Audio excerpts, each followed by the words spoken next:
अभी हमने जो बात की कि हुकूमत तो ऐसी की जाती है, लेकिन उसके अंदर ये ऐड करना रह गया है कि ये जो हुकूमत करते हैं वो हुकूमत तो ऐसे ही की जाती है, क्योंकि फिर वो ज़हनी ग़ुलामी वाली तो यही चीज़ होती है ना कि उनको उस मुल्क को या उस सोसाइटी को जो है वो एक तो ज़हनी ये टेंशन हो कि यार हमारे ऊपर इतना कर्ज़ा और ये बढ़ता चला जा रहा है। दूसरा फिर आप उनसे जो है वो उनकी वैल्यूज़ छीनते जाएँ, जैसे कि हो रहा है हमारे साथ। और ये एक इसके बारे में अगर यूँ कहें कि 2-3 दिहाइयों से ऐसा हो रहा है, 2 to 3 डेकेड्स, अभी यही रीसेंट जो टाइम है इसी के अंदर ज़्यादा ये सब शुरू हुआ है।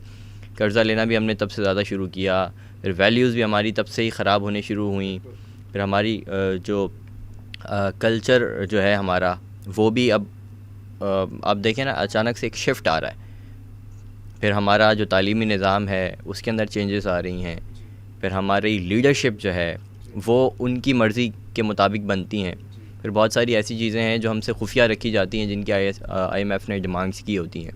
तो ये सारी चीज़ें जो है वो इसी से रिलेट करती हैं। बिल्कुल। देखें, आपको एक एस्पेक्ट पे लेके जाते हैं कि आप ये देखें कि इन लोगों को जो एक मुस्लिम फैमिली स्ट्रक्चर जो है वो इस वक्त बहुत स्ट्रॉन्ग है रिलेटिव टू बाकी स्ट्रक्चर के, ठीक है।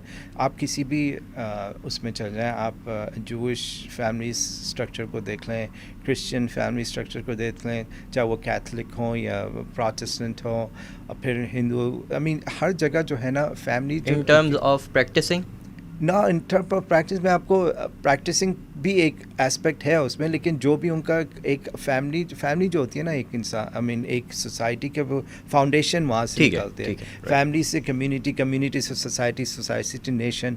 तो वो जो स्ट्रक्चर है ना फैमिली का, जो आपका स्ट्रक्चर है वो वहाँ पर बहुत ज़्यादा आप कह लें कि डिग्रेड हो गया या अंदर से इम्प्लोड हो रहा है। ऐसे ही, बिल्कुल ऐसे ही। वहाँ पर कहते हैं रिश्ते ख़त्म हो रहे हैं, आपस में बहुत ज़्यादा नफ्सा नफसी है, ठीक है।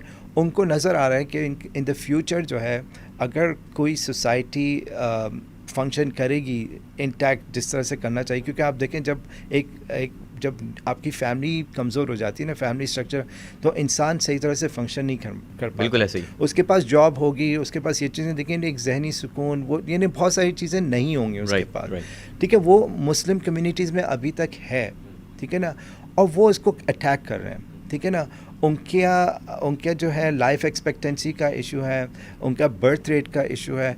ये वेस्टर्न कंट्रीज़, ख़ास तौर पे यूरोप के अंदर कुछ कंट्रीज़ ऐसी हैं जो उनको बहुत थ्रेट फील करती हैं, क्योंकि उनके इमिग्रेशन इतनी हुई हुई है वहाँ पे, और उनको लगता है कि 15 से 20 साल 30 साल के अंदर जो मुसलमान बच्चे होंगे उनकी अक्सरियत उनके बच्चों से कम हो जाएगी। सही है, ठीक है, सही है। और वो उनको नज़र आ रहा है कि बहुत जल्दी इस तरह से हो रहा है। जापान के अंदर इतनी इमिग्रेशन नहीं है, लेकिन आप देख लें वो जापान का बर्थ रेट बिल्कुल नीचे आ रहा है। बिल्कुल ऐसे ही। चाइना के अंदर, हालांकि चाइना के अंदर वो पहले तो उन्होंने वो जानबूझ के कम करने की कोशिश की, अब नेचुरली हो रहा है। अब नेचुरली वो नहीं हो पा रहा ना, वो बढ़ ही नहीं पा रहा। उनको पता है कि ये ज़्यादा सस्टेनेबल नहीं है, इनके लिए सस्टेनेबल लॉ ऑफ नेचर है ना ये तो। बिल्कुल बिल्कुल। तो अब तो ये, और रशिया एक इतनी बड़ी कंट्री है, रशिया के अंदर मुसलमानों की पॉपुलेशन अच्छी खासी है, उनके जो साउथ के जो स्टेट्स हैं वहाँ पर भी यही है कि उधर पॉपुलेशन बैलेंस है, जहाँ पर मुसलमान नहीं है वहाँ पर बैलेंस नहीं है, ठीक है ना। वहाँ पर जो आदमियों की लाइफ एक्सपेक्टेंसी वो कम है, क्योंकि वो एक तो ड्रग्स में है उनको, वो फिर अल्कोहल एक इशू है उनके लिए। US के अंदर भी आप देख लें ड्रग्स एक बहुत बड़ा इशू है, ड्रग्स के अंदर अल्कोहल कंजम्पशन भी बहुत ज़्यादा है। हाँ, और फिर ये साइकोलॉजिकल इश्यूज बहुत ज़्यादा हैं, ठीक है। यूरोप के अंदर भी इस तरह हो रहा है। तो ये इससे इनकी जो सोसाइटी है वो कोलैप्स हो रही है, ठीक है। और उनको नज़र आता है कि भाई मुसलमान ही हैं जो उन्होंने अपनी फैमिली वैल्यूज़ अभी तक किसी हद तक मेंटेन किए, तो उसको किस तरह से अटैक किया जाए, किस तरह से चैलेंज किया जाए। क्योंकि पोटेंशियल आप देखेंगे ये है कि with in a few years जो लेबर होगी ना आपकी, जो यंग कौम है, वो बेसिकली मुसलमान होंगे, बिल्कुल ऐसे, ठीक है ना। ये अक्रॉस द बोर्ड ऑलमोस्ट ये कंसेंसस है, and they are threatened by it, क्योंकि उनको अपनी जनरेशन्स जो हैं वो ख़त्म होती दिखाई दे रही हैं, तो उसको तो ज़ाहिर है वो किसी तरह से भी चैलेंज करें, हर तरीके से अटैक करेंगे। तो आपके घरों में वो सॉफ्ट पावर की तरह वो कल्चरल तौर पर आपको अब आप जैसा आपने बात की पिछले 25-30 साल से ये चीज़ होनी है, बिल्कुल सही बात है कि जब से ये सैटेलाइट टीवी बेसिकली हमारी लाइफ में आया है, उससे ही हमें एक्सपोजर मिला है, उससे हमारी नीड्स बढ़ी हैं, ठीक है ना।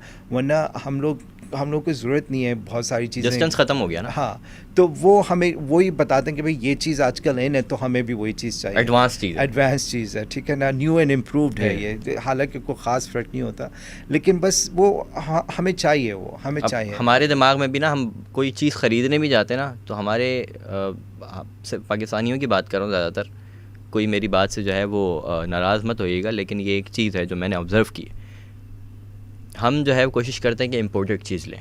बिल्कुल, जिस चीज़ के ऊपर इम्पोर्टेड का टैग नहीं होता है, तो हम जो है वो उसको ख़रीदने में थोड़ा सा मायूब महसूस करते हैं। जी, और अगर किसी ने हम में से इम्पोर्टेड, हालांकि महंगाई इतनी हो गई है, लेकिन फिर भी हमारी अप्रोच यही होती है कि हम जो है वो इम्पोर्टेड चीज़ ख़रीदें। जी, ये एक बहुत बड़ा कंसर्न है असल में। इसके दो तीन एस्पेक्ट्स हैं। एक तो एस्पेक्ट ये होता है कि भाई पाकिस्तान के अंदर जो कुछ चीज़ें प्रोड्यूस होती हैं, कुछ चीज़ों का है कि क्वालिटी का मसला होता नहीं होते, तो हम एक्सपेक्ट करते हैं कि भाई अगर हम कोई चीज़ अपने घर में ला रहे हैं तो एटलीस्ट वो चले तो सही ना, लाइक आई मीन जो काम जिसके लिए ला रहे हैं वो तो पूरा हो, ये एक अलग बात ये। लेकिन दूसरी चीज़ ये है कि हाँ, वो इसमें ब्रांडेड में आ जाता है कि हम कुछ चीज़ें, हालांकि ठप्पा वो शायद यही लगाओ कि वियतनाम का बना हुआ है, यहीं रहा होगा, लेकिन तो भी डिज़ाइन अगर अमेरिका में और वो अमेरिका से वापस आ रहा है या यूरोप से वापस आ रहा है, तो हम उसके लिए प्रीमियम देने के लिए तैयार हैं। लेकिन हम अपनी साइकोलॉजिकल फैक्टर, हाँ, साइकोलॉजिकल इशू है। हम अपनी फैक्ट्रीज़ हैं या अपने लोग जो उसको प्रोड्यूस कर रहे हैं उसको हम प्रमोट नहीं कर रहे, उनको सपोर्ट नहीं कर रहे। इन लोगों का भी आई मीन जेन्युइन कंसर्न है कि भाई हम बनाएं, लेकिन कोई ख़रीदना ही नहीं है हमसे, हम क्या बनाएं। अब चाइना ने जो है हमारे ऊपर बहुत सारी चीज़ें फ्लड कर दी, हमारी मार्केट ख़राब हो रही है, इसकी वजह से हम उस कम्पीट नहीं कर पा रहे हैं। बिल्कुल ऐसे ही। इन्हें लोकली हमारी इलेक्ट्रिक इतनी महंगी है कि हम चाइना के साथ कम्पीट ही नहीं कर पाते हैं। हालांकि आई मीन उनकी भी क्वालिटी को इतनी ख़ास बेहतर नहीं होती, हम बना सकते हैं, लेकिन हम इसलिए नहीं बना पा रहे हैं कि हमारे इलेक्ट्रिक कॉस्ट ऊपर चल जाएगी। फिर जब हम कोई चीज़ बाहर से इंपोर्ट करते हैं उस पर टैक्स लगते हैं, ये सब चीज़ें ऐड इन होकर ना फिर हमारा प्रोडक्ट एक्सपेंसिव हो जाता है। चाइना से आई हुई चीज़ और चीप पड़ती है, तो हम अपनी इंडस्ट्री को खुद तबाह कर ख़त्म हो रही है।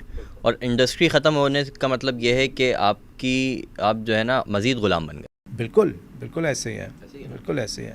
एक तरफ से है वो, अगर हम बात करें कि अमेरिका और यूरोप हम पे अटैक किया हुआ है, दूसरी तरफ अगर हम कहते तो हैं कि चाइना हमारा दोस्त है, बहुत सारी चीज़ों में उसने हमें साथ भी दिया है, लेकिन हमें ये भी सोचना ज़रूरी है, जहाँ तक मेरी अपनी नॉलेज है, या मैं अगर कहूँ कि मेरी अपनी एनालिसिस है, कि हम ये नहीं सोच रहे कि चाइना हमारा दोस्त तो है, हम उनसे चीज़ें ख़रीदते तो हैं, लेकिन उससे ये भी तो हो रहा है कि हमारी अपनी फैक्ट्रीज़ जो है वो ख़त्म हो रही हैं।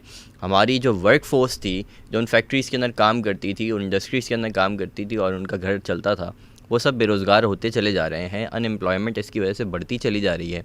ये सारे फैक्टर्स हैं जिसके बारे में हमारे यहाँ कोई नहीं सोच रहा, ना गवर्नमेंट सोच रही है, ना इदारे सोच रहे हैं, और ना मजमूई तौर पर, क्योंकि हमारे अंदर इत्तेहाद की कमी होती जा रही है, इत्तेफाक की कमी होती जा रही है। तो फिर हमारी से निकल कर हर कोई जो है ना, हमारे वाले जो सर्कल होता है उससे निकल कर जो है वो बाहर चला जा रहा है, और मैं की बात हो रही है, मेरा घर, मेरी फैमिली, और ये जो है वो मज़ीद तबाही की तरफ हमें लेके जा रहा है। देखें, ये आपने जो बात की, ये एक बहुत इम्पोर्टेंट पार्ट है। देखें, ये जो आपके अंग्रेज़ जो थे यहाँ पर, उन्होंने हुकूमत डिवाइड एंड कॉन्कर, उनका एक बिल्कुल डिवाइड किया और कॉन्कर किया, तो वो पॉलिसी अभी तक लोग अप्लाई कर रहे हैं यहाँ पर, ठीक है।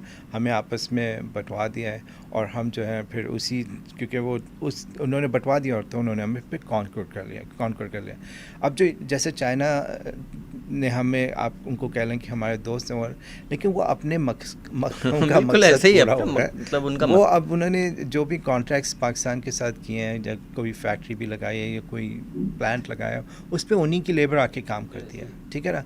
तो टेम्प्रेरी जॉब्स मिल जाएंगी किसी पाकिस्तानी को, सही लेकिन है। लॉन्ग टर्म नहीं परमानेंट नहीं होता ठीक है ना। लॉन्ग टर्म वो अपने ही लोगों को देता है उसके बेस, और उसको बेस बना के वो पाकिस्तान से बहुत सारे कंसेशंस लेते हैं, ठीक है ना। टैक्स ब्रेक्स भी हो गए और भी बहुत सारी डिफरेंट चीज़ें हैं। कंसेशन है। मुझे, मैं sorry to cut you off, मुझे ऐसा लगता है बाज़ औक़ात, मतलब अब पता नहीं ये कहना चाहिए या नहीं कहना चाहिए, मुझे ऐसा लगता है कि इन दी हिस्ट्री अगर हम देखें तो जो हमारे साथ ईस्ट इंडिया कंपनी ने किया था ना, तो वही काम आज चाइना कर रहा है। मतलब मुझे ऐसा लगता है, मतलब अगर इसको कहीं ना कहीं हम जोड़ने की कोशिश करें ना, तो ये पजल्स मिलकर फिर वही कहानी बनाते हैं, वही पिक्चर बनती है। आप कह सकते हैं, ऑलमोस्ट कह सकते हैं कि कुछ इसमें जरासीम नज़र आते हैं उस चीज़ के, लेकिन वही ना, अमेरिका भी आपके साथ ऑलमोस्ट उसी तरह की वही गेम खेलता है। देखें, क्योंकि अमेरिका के वो डॉलर की बेस पे कर रहे हैं, स्टाइल डिफरेंट है ना, कर चीज़ वही रहे, but it's just the way they are doing it is different, ठीक है ना। उनको वो अंग्रेज़ों ने यहाँ आके लोगों को अपना ग़ुलाम बनाया, वो बेसिकली पैसा दे के आपको ग़ुलाम बनाते हैं, वहाँ से वो प्रोजेक्ट दे के आपको ग़ुलाम बनाते हैं, ग़ुलाम उन्होंने आपको बनाया हुआ है, बेसिकली दैट्स